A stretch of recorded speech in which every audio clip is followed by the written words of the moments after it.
Consumer sentiment, beginner series 309. There is one more after this, the economic calendar, and then we finish with beginner series 300. We will step to volume profile.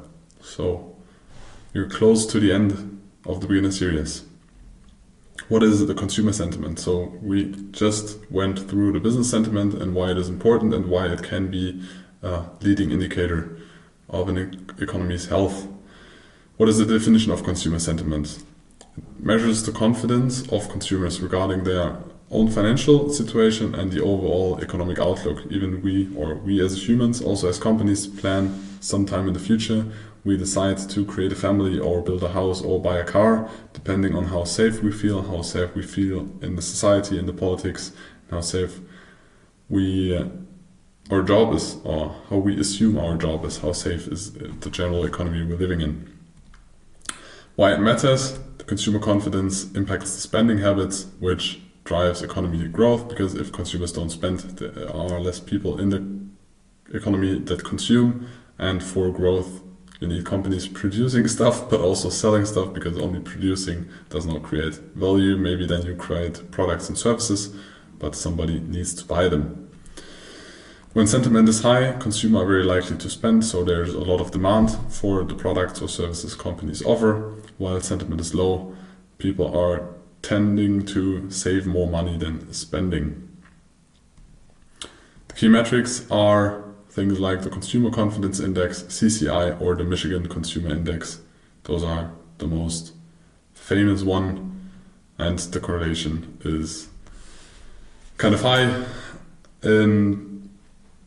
It's just a basic example we implemented here because we want to tell you it is not important where you get the data from. Of course, the source should be reliable, but there are tons of out there, and there is not the one special service you should use. Just use any and display the data. As I already told you in the previous section, you can take different data and lay them above, or take the data and lay them above the asset and try to look for correlations or early indications. How is the consumer sentiment measured? Surveys and indices. So the Consumer Confidence Index is published monthly, and it reflects the consumer's perception of current and future economic conditions. The Michigan Consumer is also published monthly and is capturing the household sentiment. So how is the personal finances, how much are they in savings, and so on. What are the components? They are the current conditions, so how do they feel about the present situation? But we want leading indicators, not lagging indicators. It's also about future expectations, so how is the outlook on the financial situation and the economy over the next 6 to 12 months. There are some numbers. Above 90 in generally is a strong signal, below 70 is kind of low confidence. What is the impact of consumer sentiments on the markets? Positive sentiments grow or boost consumer spending and can lead to bullish market conditions or positive sentiment in general. The impact on interest rates and inflation, so strong consumer sentiment can lead to economic overheating, because if there is less demand, if there is more demand than there is supply, prices rise, because you have more bidders that are willing to pay a higher price for a product, and then the inflation is rising because the companies can raise the prices because there is more demand than supply. So also in this case, when sentiment is too positive, central banks are likely to consider a rate hike to control inflation. High sentiment benefits sector like retail, travel, and luxury goods, because then the economy is good, the people are feeling safe, and they are likely to spend. So they spend in retail stores, they travel a lot because they have more free time, and they spend on luxury goods. When sentiment is low, investors tend to go on the more safe side, so defensive sectors like utilities and healthcare, so the basic needs of human life or an economy, to invest more in those sectors. Good to know, very high correlation. You can build fundamental strategies only around this, where you have a look or check in what market cycle. It's a very long-term investing process with only fundamentals and nearly no technicals, where you only analyze what is the current state of the economy and where is the big money flowing. Is it more passive or is it more aggressive? And a big part of this is the sentiment. So here you can see the concerns, or an example of the data. University of Michigan, there are different concerns. I think since COVID, everybody of us had contact to inflation, or high interest rates, first inflation and then high interest rates. And people had biggest concern regarding homes. Second one was cars, and then the third one was durables. So with homes, because most people have credits, when interest rates rise, the payment for your credit is bigger, depending on the credit you have, but in a lot of times it is this case. Maybe, or very likely, this is the reason why there was such a big scare in the people, or negative sentiment regarding inflation and rising interest rates. So now you understood the basics about the consumer sentiment, and we will finish beginner series 300 with the economic calendar, which will be in your daily routine, most likely.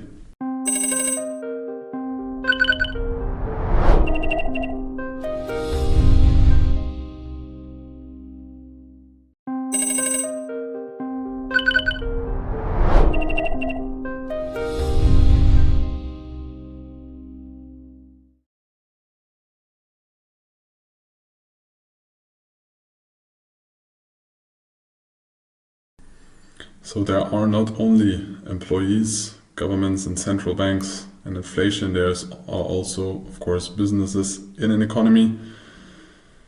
And they have a sentiment because they feel good about the economy in the future, or they feel bad about it. So what is the business sentiment? It measures the confidence and expectations. That is very important because it is about the future, very often businesses, of companies regarding their financial performance and the economy they are part of.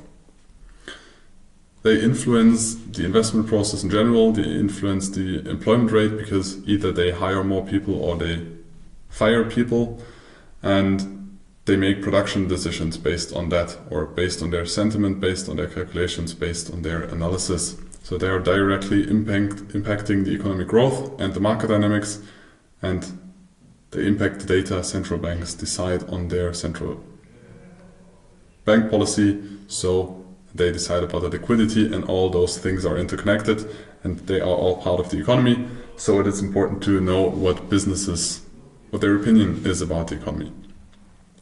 What are the key indices?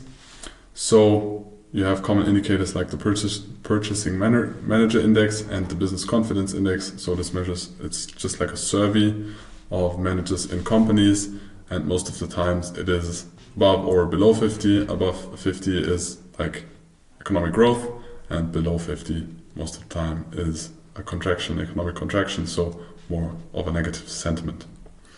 But how is the business sentiment measured?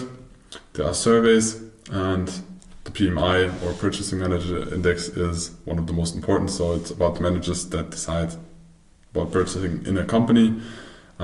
It's monthly published, and as I said, above 50 is expansion and below 50 is a contraction.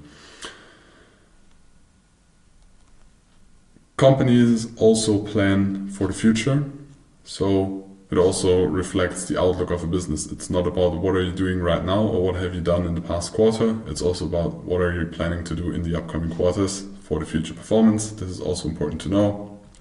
The components are: what is the current condition, what is the current financial outlook, what is the current production they have, either in services or in physical production, and what are your future projections for the next 6 to 12 months.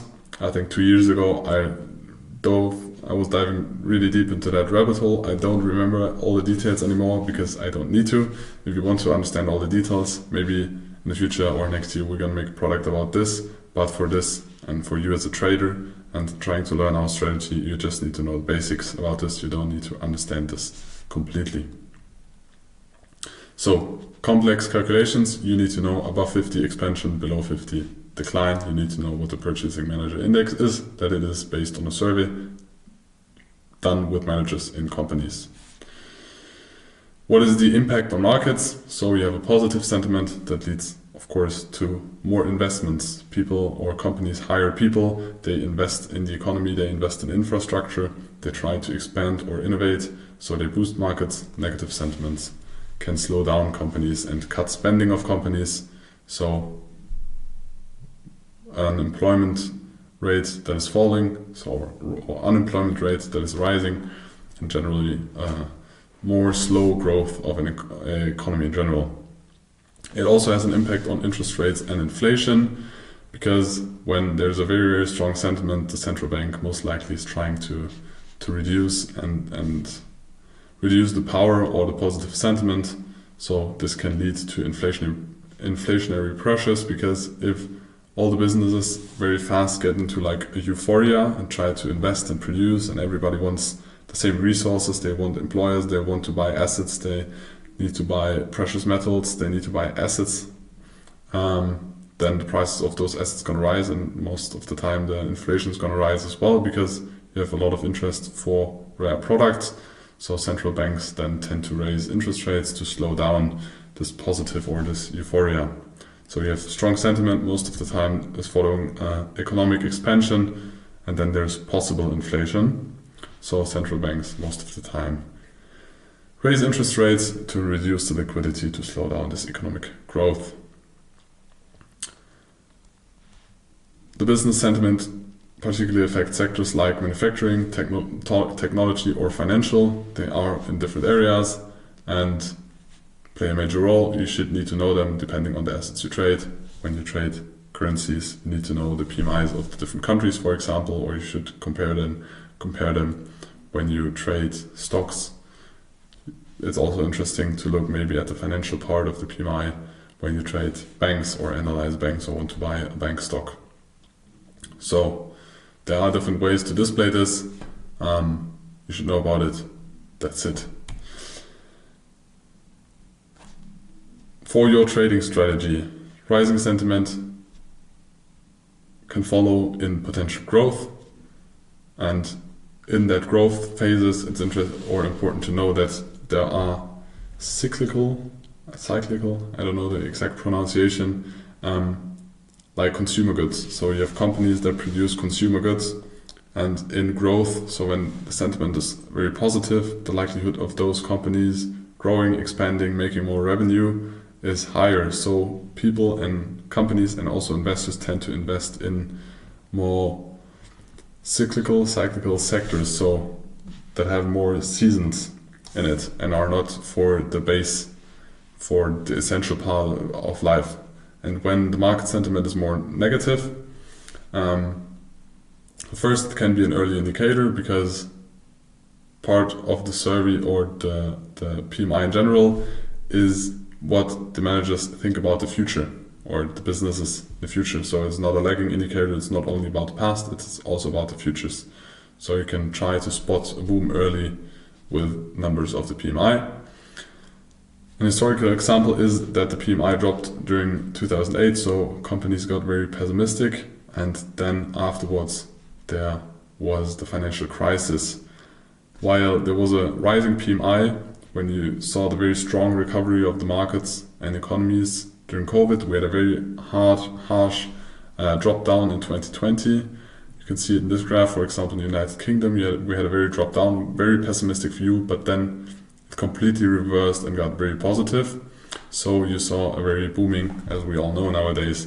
This was a kind of early indicator of rising markets and very strong or fast recovering markets and economies. What are the most important index? It's the ESM Purchasing Manager Index. So it shows the overall business sentiment based on surveys made to purchasing managers. Again, below 50 pessimistic forecast, above 50 positive forecast. There are different ones. There is the PMI for manufacturing, so companies that produce. There is a service PMI, so companies that are in the service business. And there's the hospital PMI, but I never really worked with that one, but it is there. That is about the health of an economy, or not about an economy, about the health of people in an economy. So let us continue with consumer sentiment.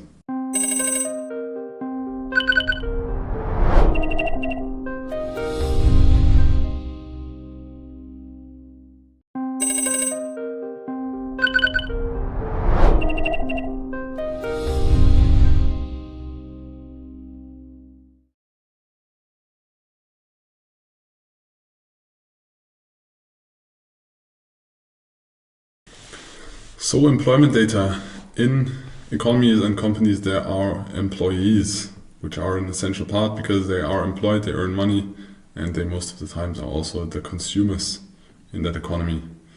So it's important to know the basics about the labor market data. It can be an impact or good indicator about the health of an economy. And it's not about how many people do work there, but it can be also interesting how many jobs do they have. Do they have one job? Do they have several jobs? And so on. So the labor force in the US, for example, it's different in every region, but the US is one of the biggest markets, so we implemented that example, considered to be 16 years old and above, who are currently employed. They are not included students and retired workers, because they are retired and students are studying, so studying and working most of the times can be combined, but not full time. And of course, children are not in this calculation as well, because this would remove the value of the data. What types of labor market data are there? So there are different forms. There is the unemployment rate, so it's the percentage of labor that is actively looking for a job but can't find it. So people that want to work but don't find a job. There are the non-farm payrolls, short NFP, very, very volatile event. If you look at the NFPs and then look at the charts of most assets, there is a lot of volatility during the publication of those news. It is the number of new payrolls, so new jobs or new employments in the industry or service sector in a single month. They are excluding farm workers, government employees, private household employees, and non-profit workers. So it's just about the real economy, kind of. Farm workers are also real workers, but they are more seasonal. So in most of the farm business, it is very seasonal. The government, they just exclude because the government is just like kind of managing or providing infrastructure for the economy, but they want to, with the NFP, want to measure the economy except the government.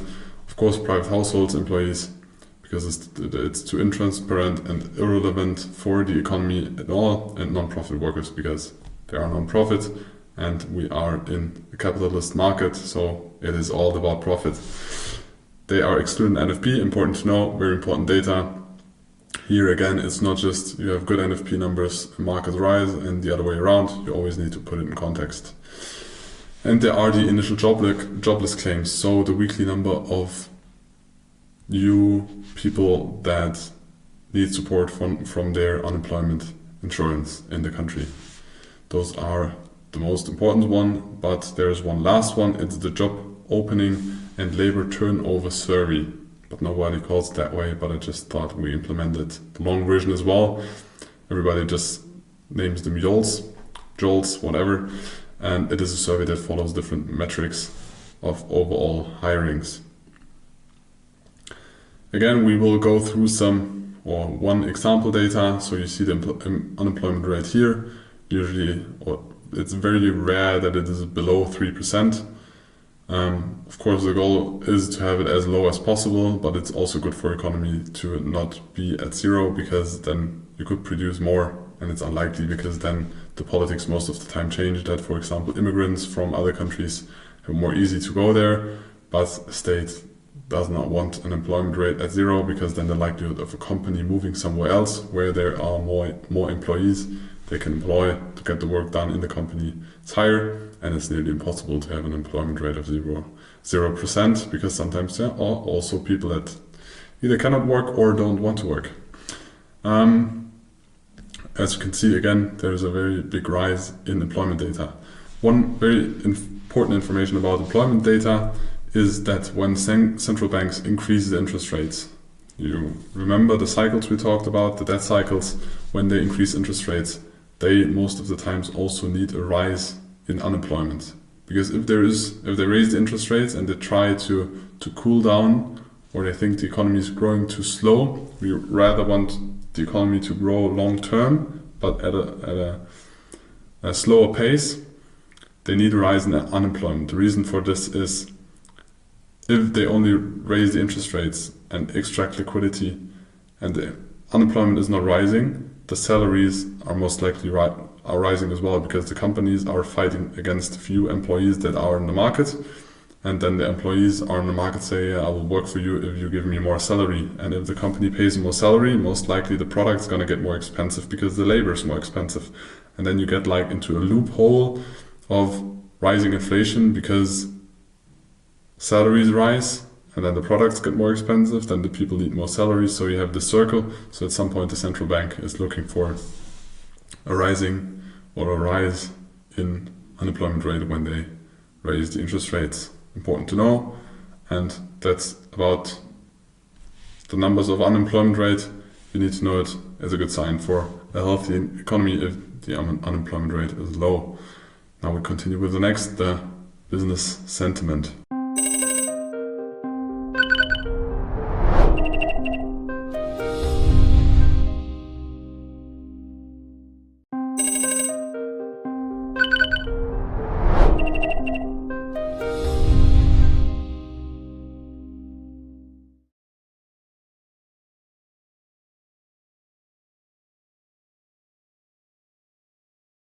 There is another variant or option, that is variant 3. So opening completely outside of the previous day value area, not value area, but outside the previous day or the session you look at, outside of the whole profile. So the opening is either below or above. Then what do we expect? We expect a very strong trending day. It can happen that we go back into the value area, but that's the next step. In this case, we are opening outside, and in this case, when the opening is outside, we stay for 30 minutes outside. We expect a very strong trending day in the direction of the gap. So what do we need to look for? The market no longer accepts the previous day value or fair price. So during the opening trading session, there's a very strong acceleration in the direction of the gap. Most likely there is a gap because in the previous day we only have been in this price range, and then there will be a gap because we're opening outside of that range. The target determination in this case is more complex. We need to view at the big pictures or load a lot of the previous days. You can load, for example, the previous 1000 days and then look for naked box or general interesting levels, high volume areas, low volume areas, all of that stuff, naked VPOCs or naked value areas, although naked VPOCs are way stronger than naked value areas. The stop loss will be between the value area high or low and the absolute high or low, so we will look to place a stop loss in between this range.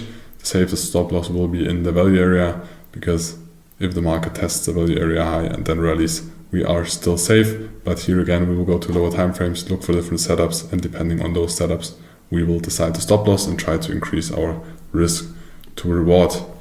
Let us look for an example, but I think in the previous example we already saw kind of example like this, or for that case.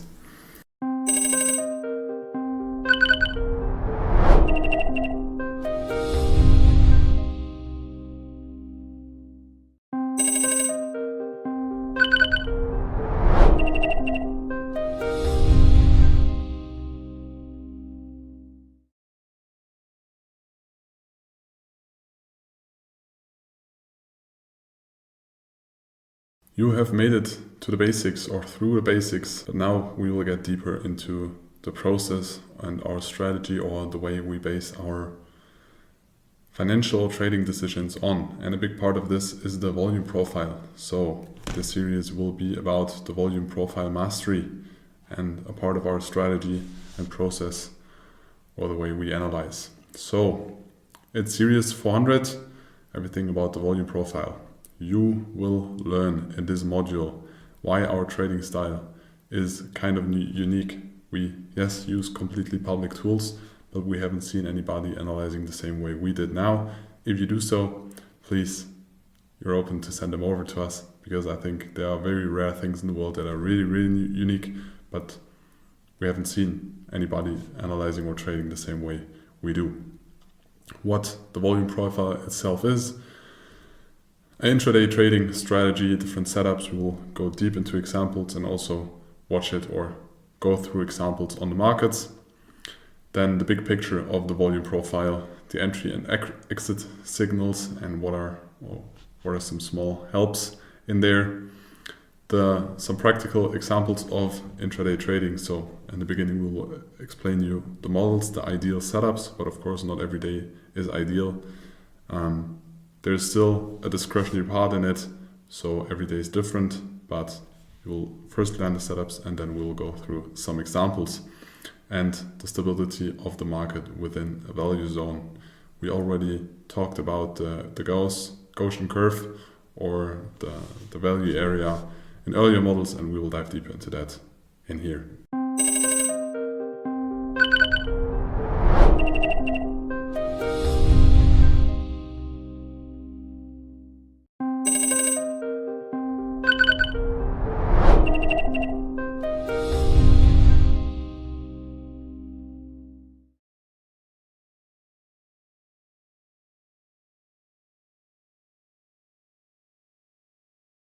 The economic calendar, it's the calendar for all the publications, for all the numbers we explained.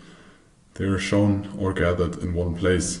The definition is an economic calendar lists up key upcoming events, but also historic events, data, releases and announcements that can impact the financial markets or in the economy. The importance for traders is that the release of those data often results in market volatility. So it can create risk if you're in an open position, but it can also create opportunities because when data is released, very often the future perceived value of an asset is changed or re-evaluated, and a lot of market participants act based on that data.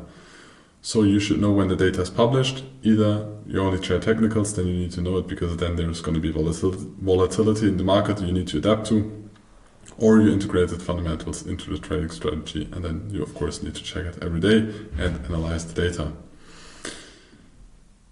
So the importance for traders we went through, and the typical events are GDP releases, but as we already said, it's about growth or contraction and the definition of a recession, but it is a lagging indicator. We need leading indicators to trade, or it's better to have leading indicators to trade. There's inflation data such as CPI or PPI, and there's employment data like non-farm payrolls. A lot of volatility during this event. You will see it most likely in the assets when you will start to have a look at them daily. And there are central bank announcements. There can be also very much volatility during those events. I think one of the biggest one was in 2017, I don't remember the exact year, but if you look at the US dollar and the Swiss franc, there is one very big candle where the central bank, where nobody thought about it, and then the central bank of Switzerland made a decision, and a lot of market participants did not thought that this decision will happen, and then you will see the impact have been very illiquid and big price movements. Either some people made a lot of money, but also some people lost a lot of money. That's why you need negative capital protection on your broker. It doesn't matter which broker. And we have manufacturing data like the PMI releases, and an economic calendar can look like this. In this example, there's Forex Factory. I think it's one of the most famous, or one of the ones that is used most. You see the currency pairs or the major currency pairs, and you can filter in this one the impact. So you have different colors. You have yellow, you have red, and I think you have orange for the importance, because there is a lot of economic data published, but a lot of it is not really important. You can also filter just for the red ones or the orange and red ones, and you can reduce it to the currencies you trade or the currencies related to the asset you trade. When you trade US stocks, maybe it is not that interesting what the economic data in Japan or China looks like. So you can reduce the information, because more information does not mean better performance. You should nowadays, especially in the 21st century, try to reduce the information or data input you get, because otherwise it will distract you. So how do you use it? You prepare for volatility. Before CPI or non-farm payrolls, you should adapt your position, or not open a position directly before that without knowing that news are going to be published. And after the publication of those news, you should re-evaluate and maybe search for trading opportunities. You should adjust your positions, so maybe take partial profits before that or after the big spike move. And you can also build strategies around this. We will not implement a strategy around news in this example because we don't trade news that extensive, but there are people that trade news very extensive. But for example, you could, if there is a central bank and that publishes their decision or their decision about the interest rate, it is a very high impact release, and maybe you should exit the position before that, because either you're gonna make a big profit or you're gonna give away a big profit maybe of a position you have opened before, but it is more gambling when you don't really analyze and you're not deep into leading indicators and trying to predict the decision of the central bank. It can be more gambling, and we don't want to gamble. We want to be the casino, so we have a statistical edge, and that is mainly technical. So we want to reduce the exposure during highly volatile events. This can be example. And then you just take the calendar and reduce it to the information that you have. You will also see what is the forecast. So there is always published a forecast before an important news is published. And if the number is very close to the forecast, the market most of the time already anticipated the number. If the number has a big difference from the one that is forecasted, the likelihood of being or big volatility also in the upcoming days is going to be very high, because then most of the market participants did not agree on that number. So now I would please you to continue to the proficiency test, or proceed to the proficiency test for Beginner Series 300. So you are ready to understand the volume profile and the strategies we trade that we are going to explain in the next section 400. Thank you.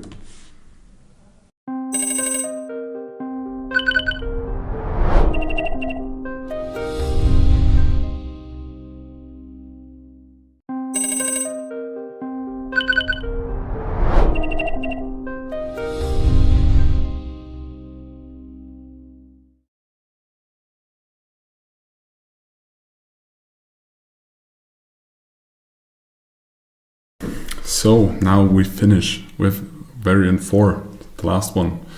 So if the opening of a profile is completely outside of the previous day range, so either below or above, like we had in the previous example, but we instantly enter the previous profile, so either the value area, but it is enough that we enter the profile. But we will wait for the acceptance of the value area, either from the top side or the bottom side. We have another strategy, we have another plan for that case. If the market opens outside of the previous day profile, above or below, and then starts to accept the previous session's range and stays there for at least 30 minutes, it needs to stay in between the high and the low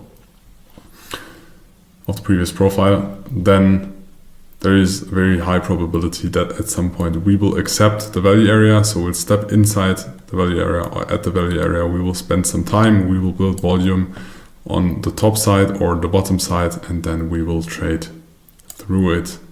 And our trading plan is according to that. Of course, again, there can be reactions at the VPOC as always, because this is one of the most important points of the previous day, but our trading plan is to trade from the bottom to the top or from the top to the bottom. We will search for an entry as always on the value area high or the value area low through a setup. We'll go through the setups in the next steps, and we'll place a stop loss between the value area high and the value area low and the absolute high. So again, either in this range or in this range.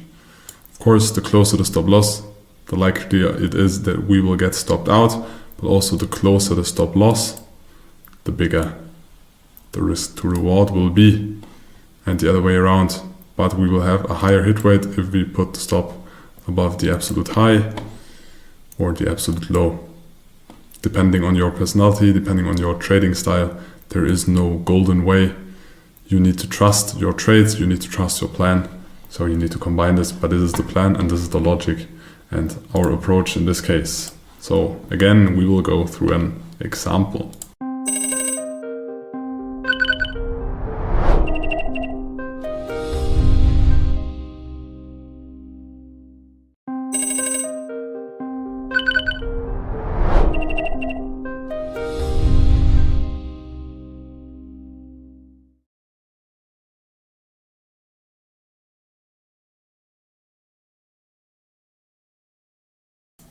So, like I said in the previous example, we already have an existing example. So we have kind of nearly no price action in this case. But we have a value area, again we have kind of a D-shaped profile. But as always we wait for the open because this session finished and the open is far, far, far away from the previous day value area. So what do we expect? We expect a rally in the direction of the gap. So either you take the 8 or the 9 AM opening in the example of DAX. It's going to be different for the different assets. So gold has different opening times than oil, than the S&P 500 and so on and so forth. But what most likely will happen is we will continue to rally in this direction. So we can go to the smaller time frame and check for long setups. And then we can or should look to the past. If there is a past price chart, there is no really important information in the history of this price chart. There is no naked POC. Maybe there is a naked POC. So we can think about a horizontal line there. Go back to our chart. So this could be our goal in this example. We have a naked POC from a previous profile. So we can look on the smaller time frames for setups and search for longs. And our goal will be the red line that I just have drawn into the chart. But our goal is that we continue to in that direction, and exactly that happens. So our trade kind of is done for the day, but as you can see, we strongly continue with the trend.